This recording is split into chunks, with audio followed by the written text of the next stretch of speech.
Que el Señor le bendiga.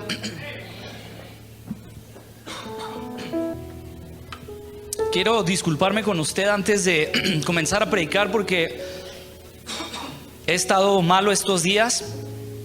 Así que de antemano le pido una disculpa por los gallitos que se me salgan o si se me corta la voz. Es por la enfermedad. Pero estoy agradecido con Dios por la oportunidad de poder compartir una vez más su palabra en casa, poder compartir el consejo. Y también quiero decirle esto de antemano: es un mensaje que Dios traía a mí durante la semana. Y sé que no es un mensaje muy fácil o muy digerible para la iglesia, pero que es un mensaje que es puntual y que es necesario para nosotros como creyentes del Evangelio. Así que, sin más preámbulo, así puestos de pie, voy a pedirles que me acompañen en su Biblia al libro del profeta Isaías, el capítulo 1. Vamos a leer de los versículos 11 al 18 y me indica con un fuerte amén cuando lo tenga.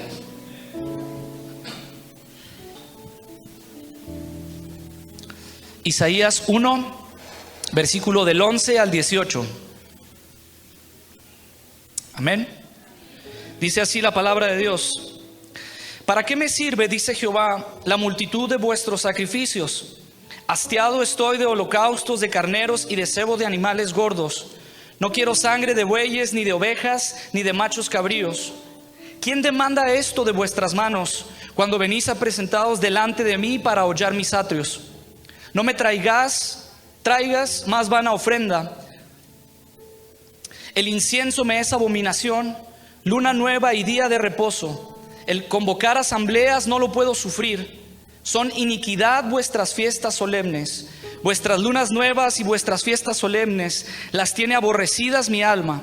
Me son gravosas, cansado estoy de soportarlas. Versículo 15: Cuando extendáis vuestras manos, yo esconderé de vosotros mis ojos. Asimismo, cuando multipliquéis la oración, yo no oiré. Llenas están de sangre vuestras manos. Lavaos y limpiaos. Quitad la iniquidad de vuestras obras de delante de mis ojos. Dejad de hacer lo malo, aprended a hacer el bien, buscar el juicio, restituid al agraviado, hacer justicia al huérfano, amparad a la viuda. Y el versículo 18 dice: Venid luego, dice Jehová, y estemos a cuenta. Si vuestros pecados fueren como la grana, como la nieve serán emblanquecidos, y si fueren rojos como el carmesí, vendrán a ser como blanca lana. Padre, nos acercamos a tu divina presencia en esta tarde, pidiendo que sea tu palabra hablando a nuestras vidas y a nuestros corazones en estos momentos. Dios, me pongo en tus manos. Ha sido una semana de enfermedad, pero tú tienes el poder, Padre, y tu palabra está aquí y es necesario que sea expuesta a tu congregación. Yo te pido que sea bien recibida, que sea sembrada y que pueda dar su fruto, Padre. Nos ponemos en tus manos como iglesia de Cristo, en el nombre de Cristo Jesús. Amén y amén. Puede ocupar su lugar, hermano. Quiero compartir con usted en esta tarde el tema Dios te cambia la vida, basado en este pasaje de Isaías, capítulo 1, versículo 11 al 20. Más adelante vamos a leer los últimos 2 versículos. Y quiero compartir esto porque Dios nos cambia la vida. Me gustaría empezar con esta historia, con esta anécdota.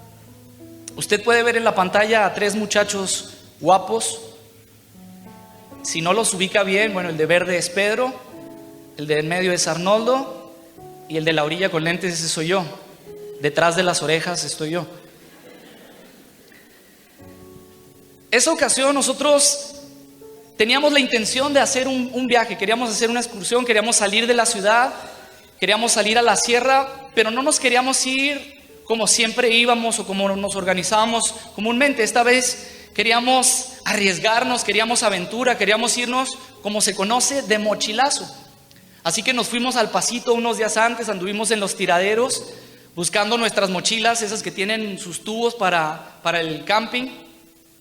Y cada quien encontró una mochila en buen precio, medio desbaratadas, y ya nos pusimos, las arreglamos y como pudimos, armamos nuestra buena mochila, preparamos nuestros sleeping y estábamos decididos a irnos a la sierra, a la aventura de mochilazo.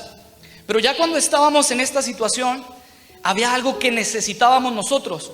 Queríamos un cambio en nuestra vida, queríamos algo para sentirnos con esa adrenalina, con esa aventura, con esa disposición, con esa adrenalina corriendo en nuestras venas, en nuestro interior, para decir, somos unos aventureros.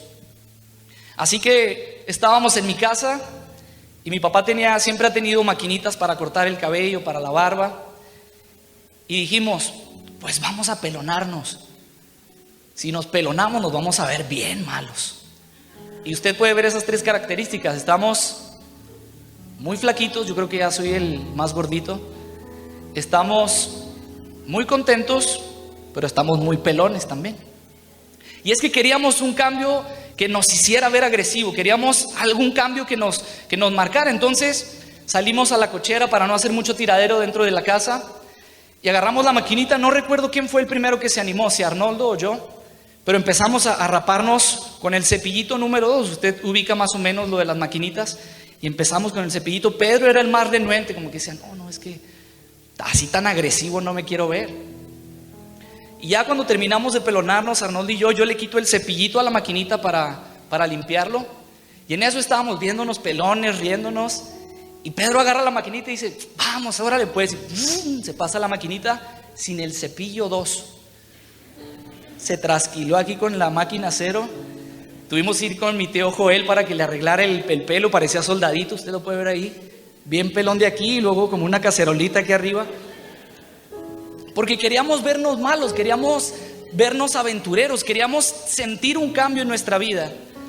Ahora, cuando usted y yo venimos a la iglesia, cuando usted y yo venimos a los pies de Cristo, usted y yo venimos con la intención de que Dios nos cambie la vida. Queremos que Dios haga algo en nosotros, queremos que Dios haga una transformación en nuestra vida. Y yo quiero compartir acerca de este pasaje de Isaías, el cambio que Dios hace en nuestras vidas. Por lo menos encuentro 3 cambios que Dios nos ofrece dentro de la Escritura a través de este pasaje. Y me gustaría considerarlo con usted, tomando en cuenta lo siguiente: Dios siempre va a buscar lo mejor para nosotros. Él quiere cumplir su plan y su obra perfecta, su voluntad perfecta en nuestra vida. Y eso se logra cuando usted y yo aprendemos a caminar en el camino correcto. Esto se logra cuando usted y yo aceptamos la única verdad, aparte de todas las verdades que supuestamente hay en la tierra. Y esto se logra cuando usted y yo recibimos la única vida. Y cuando me refiero a la única vida, me refiero a la única vida que tiene esperanza aún después de la muerte. Y es sabido por nosotros que Jesucristo dijo: yo soy el camino, yo soy la verdad y yo soy la vida. Entonces, cuando usted y yo venimos a la casa de Dios, cuando usted y yo venimos a la iglesia, al templo, venimos con la intención y con la idea de que Dios nos cambie la vida. Pero necesitamos entender que Dios nos cambia la vida por medio de Jesucristo. Jesucristo es el medio que utiliza Dios para cambiarnos la vida, y con la ayuda del Espíritu Santo. Entonces quiero que veamos a través de este pasaje el primer cambio que Dios nos ofrece a usted y a mí como creyentes. Número 1, te da sinceridad en vez de ceremonia. Versículo 11: ¿para qué me sirve, dice Jehová, la multitud de vuestros sacrificios? Hastiado estoy de holocaustos, de carneros y de cebo de animales gordos. No quiero sangre de bueyes, ni de ovejas, ni de machos cabríos. Y luego hace la pregunta: ¿quién les está pidiendo esto? ¿Quién les pide que se presenten delante de mí a hollar mis atrios? Y luego dice Jehová: no me traigas ya más esta ofrenda. El incienso me es abominación. Luna nueva y día de reposo, vuestras lunas nuevas y vuestras fiestas solemnes las tiene aborrecidas mi alma. Me son gravosas y cansado estoy de soportarlas. Es decir, ya se había convertido en una molestia, ya se había convertido en una carga, ya se había convertido en un pesar. Y Dios había instituido las ofrendas. Las ofrendas y los sacrificios usted los puede encontrar en el libro de Levítico. Dios los había instituido y los había pedido tiempo atrás, y cada uno de ellos tenía un significado y una razón de ser que iban ligados directamente al propósito que Dios tenía con el pueblo de Israel. Y cuando hablo de esto, quiero hacer el énfasis en que los actos ceremoniales son buenos, son muy buenos, pero no son todo.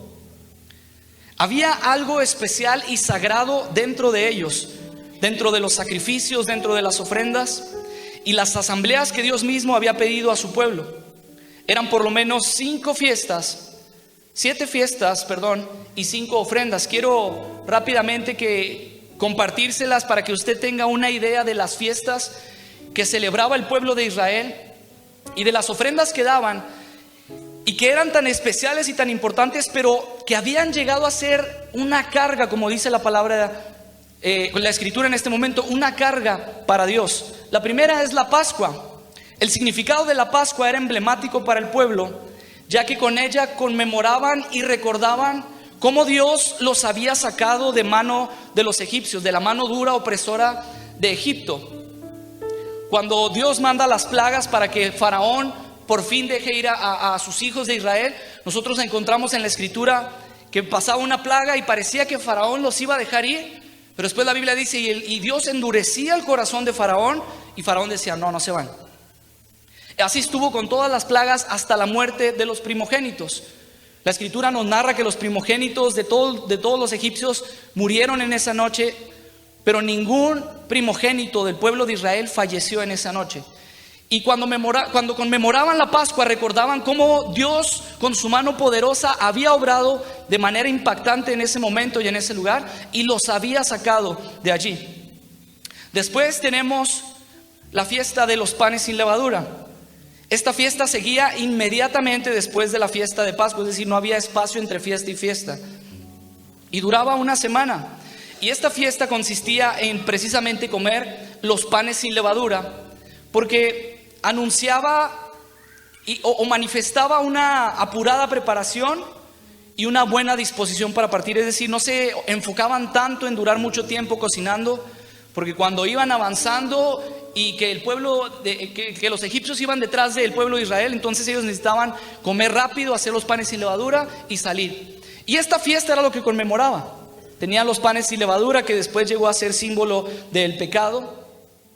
Y después tenemos la fiesta de las primicias. Esta fiesta tomaba lugar al principio de la cosecha y era una gratitud de Israel por su dependencia total de Dios. Es decir, sabían y hacían esta fiesta porque entendían que no dependían de lo que tenían a su alrededor, de lo que tenían a disposición, sino que su dependencia era totalmente de Dios. Luego la fiesta del Pentecostés, que era una expresión de gratitud en sí por la cosecha de trigo. Tenemos la fiesta de las trompetas, que era el toque de las trompetas cuando se anunciaba el inicio del 7º mes, que era el mes más importante para el pueblo de Israel. Y tocaban la trompeta con el sentido de fiesta, de emoción, porque había llegado un mes importante. Y a razón de esta fiesta de las trompetas se desprenden las últimas 2 fiestas, que es la del día de expiación, que era expiación por los pecados. Entonces el sacerdote llevaba el sacrificio para presentarse delante de Dios, para ofrecer su sacrificio delante de Dios por expiación, es decir, por perdón de sus pecados, y luego por el perdón de su familia, y luego por el perdón de todo el pueblo. Era un día donde todo el día había sacrificios del sacerdote, de la familia y de todo el pueblo que quería llevar expiación, es decir, que quería estar bien delante de Dios, que no quería estar mal. Ellos presentaban su sacrificio y a raíz de esto o a razón de esto quedaban limpios, y esto era el día de la expiación. Y por último, la fiesta de las enramadas, también dentro del 7º mes. Y esta fiesta de las enramadas era un simbolismo, un recordatorio de cuando ellos acampaban antes, cuando estaban vagando por el desierto. Preparaban sus casas de campaña, sus tiendas de campaña, y durante esta fiesta acampaban no en su casa normal, sino lejos de casa, en unas casas de campaña. Es como si fuéramos esta semana al campamento. Salimos de la comodidad, salimos de los lujos o de los privilegios que tenemos en la ciudad para alejarnos a la sierra. Los que han ido al campamento saben de lo que hablo. Y acampar en una casita en la sierra, lejos de casa, con el fin de buscar a Dios. Ellos lo hacían con el propósito de recordar que su residencia era temporal antes de llegar a la tierra de Canaán. Estas eran las 7 fiestas que celebraba el pueblo de Israel. Pero luego de las fiestas tenemos las 5 ofrendas que presentaban durante estas fiestas, y cada vez que ellos querían ofrecer o debían ofrecer un sacrificio o una ofrenda. Tenemos la ofrenda de culpa o la ofrenda expiatoria, que era expiación por los pecados no intencionales contra las cosas santas de Dios y sus mandamientos. Es decir, cuando infringían la ley, cuando no cumplían la ley que Dios le había dado a Moisés, ellos sabían y sentían que habían fallado, entonces presentaban una ofrenda, presentaban un sacrificio delante de Dios. Ofrenda del holocausto era una expiación hecha y enfatizada en total devoción al Señor. Esta ofrenda se tenía que quemar completamente y tenía que ser una obra completa. La ofrenda de paz o la ofrenda de comunión acompañaba expresiones de acción de gracias y también eran ofrecidas como promesas. Esta ofrenda era un modo de reconciliación con Dios a través de esta ofrenda. Con esta ofrenda se reconciliaban o ponían su vida bien delante de Dios. La ofrenda de la oblación, que expresaba una petición para la concesión de bendiciones del pacto, es decir, con esta ofrenda pedían la bendición a Dios y con esta ofrenda seleccionaban siempre lo mejor. Buscaban lo mejor que tenían de su cosecha y era la ofrenda que presentaban delante de Dios. No lo feo, no lo que quedaba aparte, no lo descuidado, sino lo mejor, y lo presentaban a Dios. Y por último, la ofrenda del pecado. Expresaba expiación por los pecados intencionales y no intencionales, pecados cometidos por negligencia, así como por impureza ritual, que en sí es pecado, y nosotros sabemos que es el pecado lo que nos aparta de Dios. Cuando hablamos de estas fiestas, hermano, cuando hablamos de estas ofrendas, era algo espectacular. Se trataba de cultos imponentes, de cultos reales con multitud de sacrificios, de oraciones, de festividades, de trompetas, de reuniones alegres. Pero por alguna razón, por alguna causa, se habían perdido el sentido total por la que Dios las había establecido, por la que Dios las había demandado y por la que Dios las había puesto. Y todo este sentido y todo este principio por la que Dios los había creado es porque quería que la devoción y la adoración del pueblo de Israel fuera solamente para Él. Entonces el pueblo se empezó a descuidar y dejó de llevar estas ofrendas con ese sentido del corazón. Y yo me preguntaba, ¿qué fue lo que pasó? ¿Qué fue lo que sucedió durante este momento? ¿Qué fue lo que sucedió durante este tiempo para que pasaran estas cosas? Para que para Dios llegara a ser una carga lo que antes era devoción y bendición y un olor fragante para Él. Y me di cuenta de que todo se desvalorizó. Todo perdió el sentido, perdió el valor. Una ofrenda que antes era bien recibida, ahora se había convertido en un cuestionamiento de parte de Dios. Y Dios preguntaba, ¿para qué me sirven sus muchos sacrificios? ¿De qué me sirven a mí? Dios está lanzando esta pregunta, haciendo entender y reflexionar al pueblo de Israel, diciendo, si no me sirven a mí, no te están sirviendo a ti tampoco. ¿De qué me sirven a mí esos sacrificios? La persona que ofrecía el sacrificio estaba consciente de que la muerte de su ofrenda era el juicio de Dios y que ese juicio estaba sobre su vida. Yo presentaba una ofrenda delante del sacerdote para expiación de mi pecado, pero yo sabía que el juicio de Dios sobre la muerte de ese sacrificio venía a repercutir sobre mi vida. Y yo era consciente de eso, pero lo que pasó es que el pueblo de Israel empezó a vivir desenfrenadamente, sin conciencia, diciendo, al cabo es que si la riego, si hago mal, voy y presento mi sacrificio y con eso estoy bien delante de Dios. Y además del cuestionamiento, surge el imperativo de Dios: no me sigan trayendo vanas ofrendas. En otras palabras, Dios les dice: no quiero que me sigan trayendo una ofrenda que es inútil, una ofrenda que es vacía, una ofrenda que es superficial, una ofrenda que está llena de presunción y tan carente de sinceridad. El problema, hermano, es que buscamos más el sacrificio que la intención de nuestro corazón. Buscamos más el decir, híjole, pues es que me estoy levantando bien temprano, Dios va a ver esto. Pero no decimos, quiero levantarme temprano para orar a Dios. No, es que estoy llegando bien temprano a la iglesia. Antes de que empiece la escuela dominical yo ya estoy aquí. Pero no decimos, quiero estar antes de que empiece la escuela dominical. y buscamos más el sacrificio que la intención del corazón. ¿Lo hacemos porque lo tenemos que hacer o lo hacemos porque nace de nuestro corazón hacerlo? Llegamos a estos tiempos donde creemos que cumplir con ciertos requisitos de la iglesia estamos en orden con nuestra responsabilidad espiritual. O si me permite decírselo en otras palabras, creemos que con venir al templo, con cantar, con ofrendar, estamos cumpliendo con ese deber espiritual como si nada más existiera. Y tengo una triste y desagradable noticia. Existe algo más y no es muy agradable para nosotros. Por desgracia sí existe algo más, porque hay un precio y el precio es muy, muy elevado. Cuando nuestras ceremonias carecen de sinceridad, y me gustan las palabras que usa Matthew Henry, diciendo: cuando nuestras vidas se han convertido en una religión externa que oculta desinteresadamente una actitud interna de un corazón que está manchado. Quiero repetir esto una vez más. Cuando en nuestra vida se expresa una religión externa que oculta desinteresadamente una actitud interna de un corazón que está manchado. ¿Y qué es lo que pasa? Versículo 15: cuando extendáis vuestras manos, yo esconderé de vosotros mis ojos.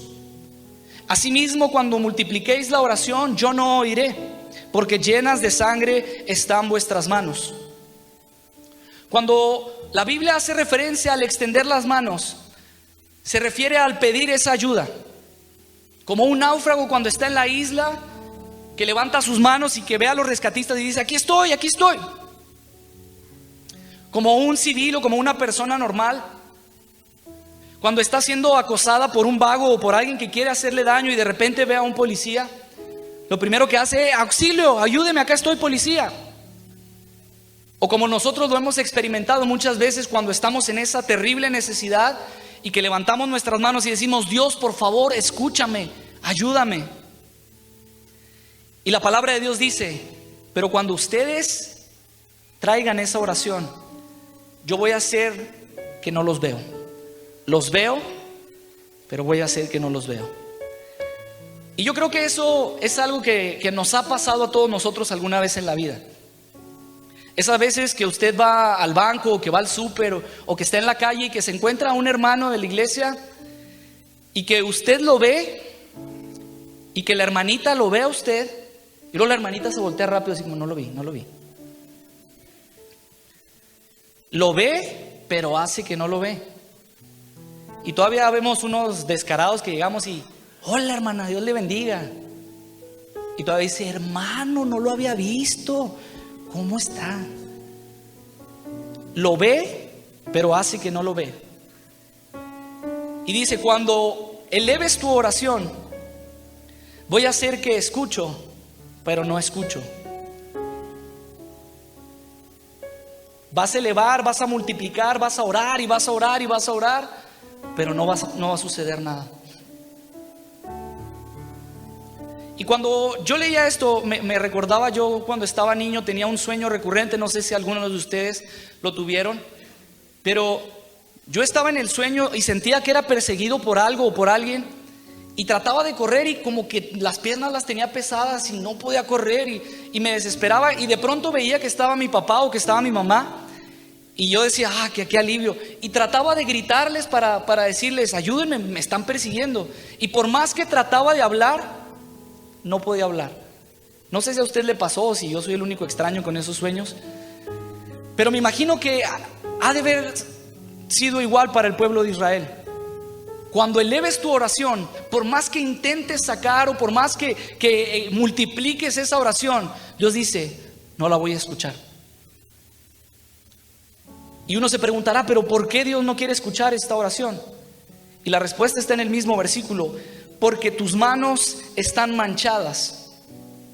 Están manchadas de pecado, están manchadas de maldad, están manchadas de hipocresía, de falsa piedad, de actos ceremoniales vacíos y carentes de una profunda devoción del corazón. Y usted puede decir: pastor, pero vivimos en la ley. Note el comercial que di de pastor, o pastor chiquito, como me dicen. Pero vivimos en el tiempo de la gracia, perdón. Vivimos en el tiempo de la gracia, eso era para el tiempo de la ley. Ya eso ya no nos corresponde a nosotros. Dios escucha siempre nuestras oraciones. Quiero que en su Biblia me acompañe a Juan capítulo 9, versículo 31.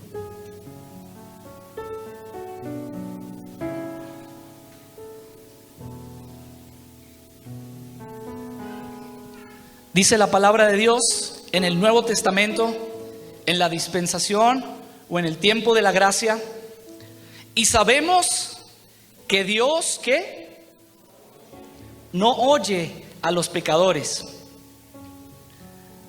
Entonces podemos entender que en el tiempo de la ley, en el tiempo de la gracia o en el tiempo que usted quiera, Dios no oye a los pecadores. Por más que intente, por más que eleve, por más que multiplique la oración, si no está bien delante de Dios, Dios no oye sus oraciones. El pueblo necesitaba un cambio. El pueblo necesitaba dejar una falsa apariencia y adorar a Dios con un corazón dispuesto, con un corazón contrito, con un corazón humillado delante de su presencia. Pero a la vez, el profeta Isaías marca un fuerte llamado para la iglesia de estos momentos.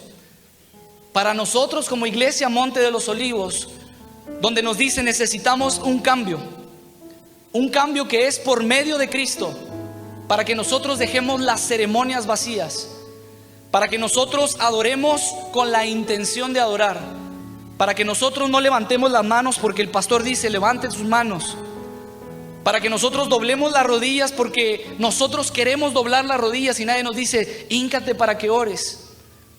El profeta Isaías lanza un fuerte llamado para la iglesia en la actualidad, diciendo: necesito que dejes esa ceremonia vacía, esa ceremonia carente de una verdadera devoción y de una verdadera disposición para adorarme solo a mí. Es necesario entender que Dios nos cambia la vida y que Él quiere depositar en nosotros este interés, esta sinceridad en nuestro corazón, en vez de esta ceremonia vacía y carente de una profunda devoción por Él. Podemos entender entonces que Dios nos cambia la vida por medio de Cristo y para gloria de su nombre. Amén. Veamos a través del pasaje los cambios que produce Dios en nuestra vida. El número 2, te da arrepentimiento en vez de indiferencia. Versículo 16: lavaos y limpiaos, quitad la iniquidad de vuestras obras de delante de mis ojos. Dejad de hacer lo malo, aprended a hacer el bien, buscad el juicio, restituid al agraviado, haced justicia al huérfano y amparad a la viuda. Hermanos, llega el momento y la hora de un llamado de arrepentimiento y toda una reforma que abraza a este llamado. Si quieres que tus ofrendas sean aceptadas y escuchadas, si quieres que tus oraciones sean recibidas y atendidas, entonces hay que empezar desde adentro. Hay que empezar desde adentro. ¿A qué me refiero con empezar desde adentro? Con la limpieza de nuestro corazón. Porque si nuestro corazón está limpio, entonces todo lo demás estará limpio. Si nuestro corazón está limpio, todo lo demás estará allí. ¿Y por qué digo esto? Porque nuestro pecado nace en nuestro corazón. De allí pasa al pensamiento y del pensamiento pasa a la acción. Voy a pedir que busque en su Biblia el segundo libro de Samuel, el capítulo 11. Y quiero que la tenga ahí, no la vamos a leer, pero déjelo ahí para que usted pueda cotejar lo que quiero platicar con usted. El segundo libro de Samuel, el capítulo 11, narra la historia cuando David codicia a Betsabé. Y la Biblia enseña que fue el deseo en su corazón, luego la vio, lo pensó y mandó a sus siervos para que trajeran a Betsabé hasta donde estaba él. Y la Biblia dice que durmió con ella, hablando en un eufemismo, suavizando las cosas. Pero si usted me permite, la Biblia dice: David la vio, hubo esa intención en su corazón, lo pensó y mandó a traer a Betsabé para tener relaciones sexuales con ella. Y había pecado delante de Dios y su pecado estaba allí. Cuando él trata de enmendar el error y tratar de arreglar el problema, lo único que hizo fue agravar la situación, hacer más pesado el problema y terminar en un catastrófico final y un futuro manchado. Y tal vez la mayoría conoce la historia, pero para los que no, déjeme darle una explicación breve de lo que este capítulo de 2 de Samuel nos narra. La Biblia dice que David codició, lo pensó y lo hizo. Betsabé era esposa de Urías, pero Urías para este momento no estaba en su casa. Urías estaba en la guerra peleando una batalla, y era una batalla que peleaba para su rey que precisamente se llamaba David, y era el mismo que se había acostado con su esposa. La Biblia dice que Betsabé queda embarazada y le avisa a David. Y él, para tratar de zafarse rápido, para tratar de salir rápido de esta situación, manda a llamar a Urías para que llegue a casa, duerma con su esposa y así pretender que el hijo era de Urías y no de David. Llega Urías, pero era tanta su compromiso y su devoción ante el rey, que cuando el rey le dice que vaya a su casa con su mujer, le dice: yo no puedo ir a mi casa sabiendo que todos mis compatriotas o que todo el pueblo está en guerra, y yo no puedo ir a tener esos privilegios o esos lujos. Y la Biblia dice que él se queda a dormir con la guardia afuera del palacio. Entonces yo me imagino a David preocupado: ¿qué voy a hacer? ¿Qué voy a hacer? ¿Cómo le hago? Ya la regué, tengo que arreglar esto. Y dice: ya sé, lo voy a emborrachar, y ya borracho, pues ya con unas copas encima, a lo mejor sí lo convenzo de que vaya. Lo emborracha, pero no logra que Urías vaya con Betsabé. Y en la desesperación tan terrible que se encontraba David, regresa a Urías a la guerra, pero lo manda con una carta que es necesario que se le entregue a Joab, uno de sus valientes. Y cuando Urías le entrega la carta a Joab, Joab lee la carta, y la carta decía: necesito que mandes a Urías al frente de la guerra, al frente de la batalla, donde está lo más pesado, donde está lo más difícil. Allí necesito que esté Urías, y cuando lleguen y lo ataquen, quiero que lo maten. Y la Biblia dice que así sucedió. Urías se fue hasta el frente, lo mataron, y el fin de este capítulo termina con una muerte trágica y llena de pecado, pero termina con las siguientes palabras: mas esto que David había hecho fue desagradable ante los ojos de Jehová. Yo quiero que piense por un momento. Imagine que existe este libro donde están todas esas historias y todas esas cosas que usted ha hecho, donde terminaran con esta leyenda: mas lo que Omar hizo fue desagradable ante los ojos de Jehová. Donde estuviera su nombre inscrito allí, y que dijera: mas lo que tú hiciste fue desagradable ante los ojos de Jehová. Serían pocas páginas, serían muchas páginas, pero estoy seguro que nos daría tanta vergüenza que las personas lo vieran, que su familia lo viera, que su pareja lo viera. Pero no nos ha dado tanta vergüenza cuando Jehová lo ha visto. Nuestras malas decisiones y nuestro pecado comienza en el corazón, y de allí va el pensamiento, y del pensamiento a la acción, y cada vez se hace más grande. Y cuando usted y yo tratamos de arreglar la situación, tratar de encubrir o tratar de suavizar el pecado, lo único que hacemos es agravarlo y agrandarlo más. Y las consecuencias terminan siendo desastrosas. Y quiero decirle esto todo porque es más difícil para nosotros buscar el arrepentimiento.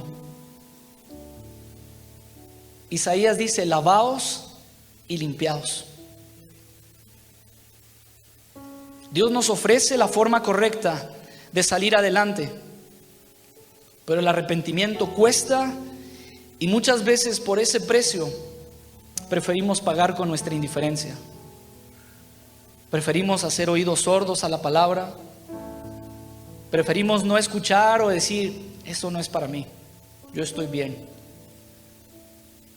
Preferimos pagar con la indiferencia en vez de reconocer nuestros actos y decir: necesito lavarme y limpiarme. Fue tanto el dolor y la necesidad de David que él aceptó la oferta de Dios. Él prefirió el arrepentimiento. Él dijo: necesito la purificación. Yo me lo imagino en esa desesperación diciendo: esto me está matando, esto me está alejando de Dios, esto me está convirtiendo en un hielo cuando hablo de la presencia de Dios. Ya no siento nada cuando hablo de Dios, ya no siento nada cuando escucho de Dios, ya no siento nada cuando alguien me platica o cuando alguien veo que está dentro de la presencia. Yo ya no siento nada. Y yo me imagino a David con esta desesperación.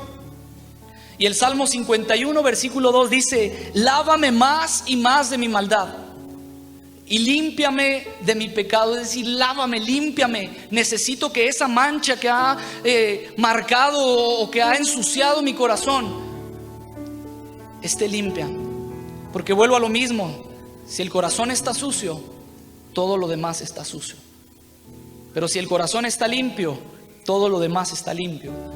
El versículo 10 dice: crea en mí, oh Dios, un corazón limpio y renueva un espíritu recto delante de mí. Y este espíritu recto es el que nos lleva a dejar de hacer lo malo. Esa es la instrucción que abraza directamente al arrepentimiento. Porque cuando usted y yo nos sentimos mal por lo que hacemos, eso se llama remordimiento. Que usted sabe que hizo mal, usted sabe que hizo algo que no estaba bien y se siente mal y dice: que no debía haber hecho eso. Eso se llama remordimiento. Pero cuando usted tiene arrepentimiento, es tomar la decisión y decirle: Dios, crea en mí un corazón recto, una intención recta delante de ti. Es decir, si estoy haciendo algo mal, necesito cambiar el rumbo, dejar de hacer lo que hacía, recibir la limpieza en mi corazón y caminar por los caminos que Dios me pide que camine. Eso se llama arrepentimiento. Dejar de hacer lo que hacíamos y empezar a hacer lo que Dios nos demanda y nos pide que hagamos. Esta era la desesperación del rey después de su terrible y trágico pecado. Pero él entendió que era mejor el arrepentimiento que la indiferencia. Él prefirió decir: lávame, límpiame de mi maldad, crea un corazón limpio y renueva ese espíritu recto delante de mí para poder hacer las cosas bien. Para poder hacer las cosas bien delante de ti. Dios les estaba diciendo: quiero escucharte, quiero atenderte, pero necesito que cambies esas ceremonias vacías y necesito que purifiques tu vida, que limpies tu vida, que cambies tu vida. En otras palabras, necesito que entregues tu corazón a Dios. Proverbios 23:26 dice: dame, hijo mío, tu corazón y miren tus ojos por mis caminos.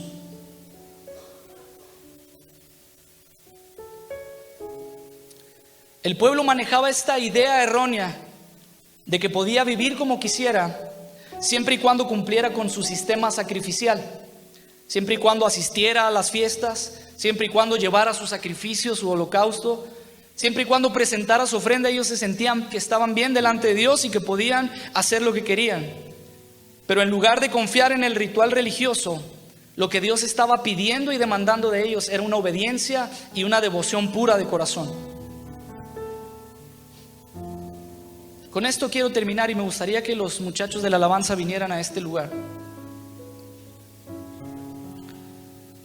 Dios te cambia la vida porque pone ese deseo y esa devoción en vez de una ceremonia. Dios te cambia la vida porque te da arrepentimiento en vez de indiferencia. Pero lo más especial es que Dios nos cambia la vida porque nos da un corazón limpio en vez de un corazón sucio que ha sido manchado por el pecado. Versículo 18 dice: venid luego, dice Jehová, y estemos a cuenta. Si vuestros pecados fueren como la grana, como la nieve serán emblanquecidos. Si fueren rojos como el carmesí, vendrán a ser como blanca lana.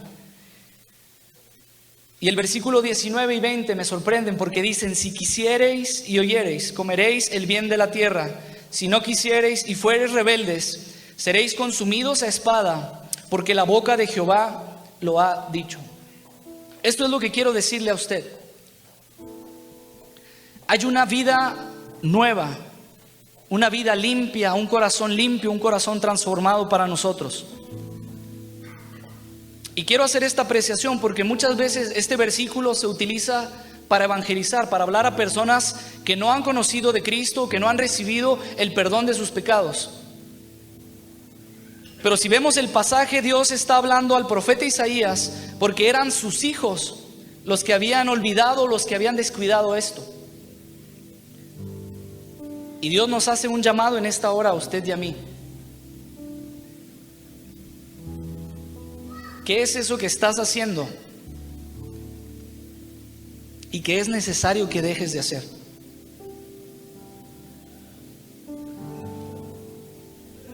¿Cuál es ese pecado que está marcando tu vida y que no te está dejando avanzar en los propósitos que Dios tiene para ti? Que es más fácil ocultarlo y disfrazarlo con una indiferencia y con una ceremonia vacía. Que es más fácil sentirse bien cuando uno viene a la iglesia y que puede orar y llorar un momento en este altar con remordimiento de lo que ha hecho, pero con sus actos iguales al salir de la iglesia. Y yo le mencionaba al principio que es una palabra que no es fácil de digerir. No es un mensaje donde grite uno gloria a Dios,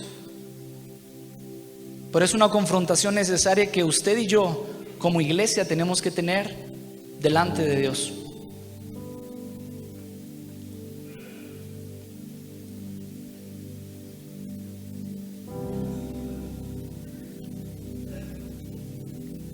La Biblia dice que si los pecados estuvieran tan marcados, tan manchados dentro del corazón, como si el corazón fuera un lienzo blanco y hubiera una mancha roja en él.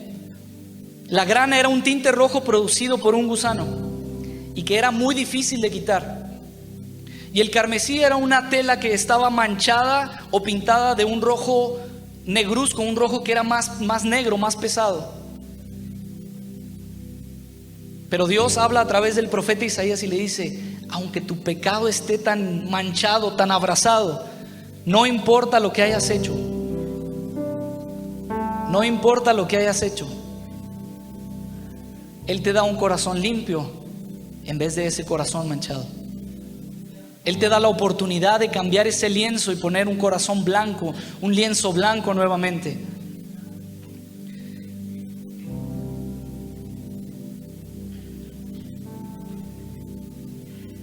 Y ya no son necesarias entonces las ofrendas y las fiestas. Y quiero decirle por qué.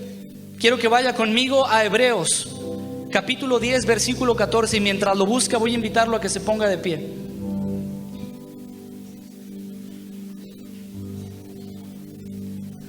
Hebreos capítulo 10, versículo 14.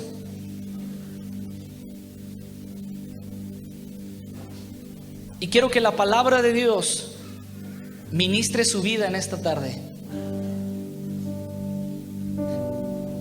Porque con una sola ofrenda hizo perfectos para siempre a los santificados. Y nos atestigua lo mismo el Espíritu Santo. Porque después de haber dicho: este es el pacto que haré con ellos, después de aquellos días, dice el Señor, pondré mis leyes en sus corazones y en sus mentes las escribiré. Añade: y nunca más me acordaré de sus pecados y de sus transgresiones. Nunca más me acordaré de lo que hicieron. Nunca más me acordaré de lo que vivieron. Nunca más me acordaré de lo que pasaron. Pues donde hay remisión de estos, no hay más ofrenda por el pecado. Así que, hermanos, teniendo libertad para entrar en el lugar santísimo por la sangre de Cristo, por el camino nuevo y vivo que Él nos abrió a través del velo, esto es su carne, y teniendo a un gran sacerdote sobre la casa de Dios. Y este es el mensaje para nosotros: acerquémonos con corazón sincero, en plena certidumbre de fe, purificados los corazones de mala conciencia y lavados los cuerpos con agua pura. Mantengamos firme sin fluctuar la profesión de nuestra esperanza, porque fiel es el que lo prometió. Hay un cambio de corazón en esta tarde para usted. Hay una invitación de parte de Dios para su vida, de decir: cambia lo que está mal en ti, purifica tu corazón, renueva tu corazón, que se renueve un espíritu recto delante de mí para que pueda seguir mis caminos. Y antes de hacer un llamado a la iglesia, me gustaría saber si hay personas aquí que no han aceptado a Cristo y que esta tarde quieren entregar su corazón a Jesús, de decir: Dios, estoy cansado de hablarte y de que no me escuches. Necesito que escuches mi oración. Necesito que hagas un cambio en mi vida. Si hay alguna persona aquí que quiere aceptar a Cristo, le voy a invitar a que sea valiente y que levante su mano. Si hay alguien aquí que quiera entregar su vida y su corazón a Jesús en esta tarde, levante su mano. Ahí hay alguien. ¿Alguien más? ¿Alguien más que esté dispuesto a entregar su vida a Jesús? Quiero invitarte, si puedes venir a este lugar, a la persona que levantó la mano. Quiero invitarte a venir a este lugar.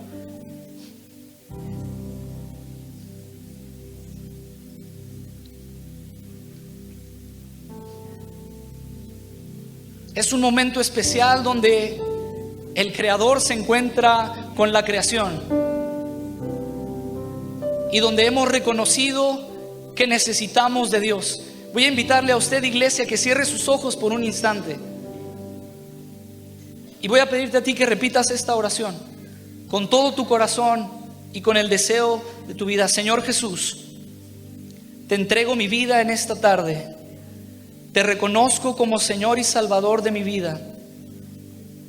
Reconozco todos mis pecados delante de ti.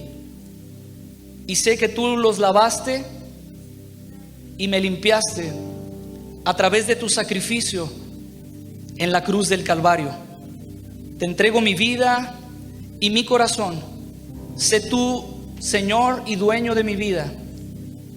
Y sella esta promesa y esta oración con tu Espíritu Santo. En el nombre de Jesús. Amén. Ahora quiero hacer un llamado para usted, iglesia.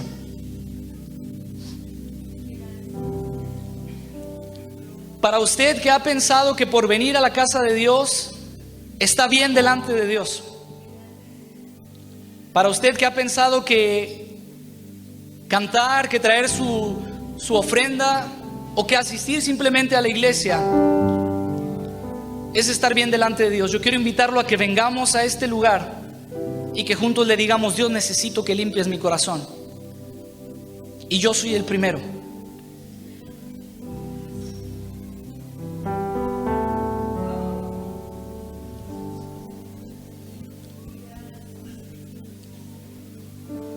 Porque si no sabemos reconocer nuestras faltas delante de Dios, entonces vamos caminando en el sentido incorrecto.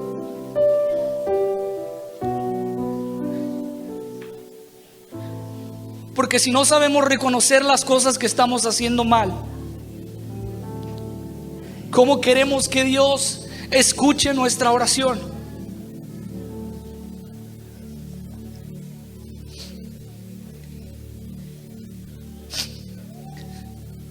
Este es un llamado para iglesia porque es un llamado necesario al arrepentimiento.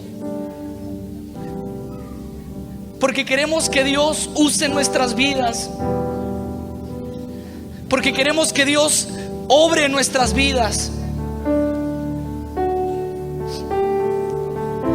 Pero nos hemos enfocado tanto en tener un culto tan bonito que nos hemos olvidado de lo que está manchando nuestro corazón, que nos hemos olvidado de lo que nos está alejando de Dios. Y es necesario que reconozcamos esa maldad delante de Él, de decirle: Dios, yo no puedo, necesito que me limpies, necesito que laves mi corazón.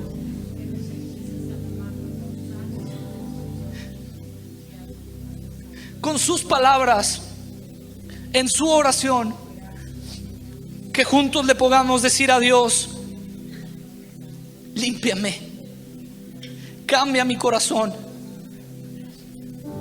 Es un llamado al arrepentimiento como iglesia, donde necesitamos estar bien delante de Dios, donde necesitamos hacer las cosas porque Dios ha puesto esa disposición en nuestro interior, no por un compromiso con alguien, no por un compromiso con algo, sino porque Dios ha puesto en nuestras vidas y en nuestros corazones esa disposición de buscarle. ¿Y qué le parece si juntos como iglesia, con esa intención de nuestro corazón, levantamos nuestras manos al cielo y le decimos: Dios, porque todo lo que hay dentro de mí necesita ser cambiado por ti, Dios. Necesita ser cambiado por tu Espíritu. Porque este corazón que ha afectado y que ha marcado y que ha manchado mi pecado necesita ser limpiado por ti. Necesita ser tocado por ti. Porque todo lo que hay dentro de mí es maldad, es basura. Necesito que tú entres y limpies. Necesito que tú entres y purifiques. Todo lo que hay dentro de mí necesita ser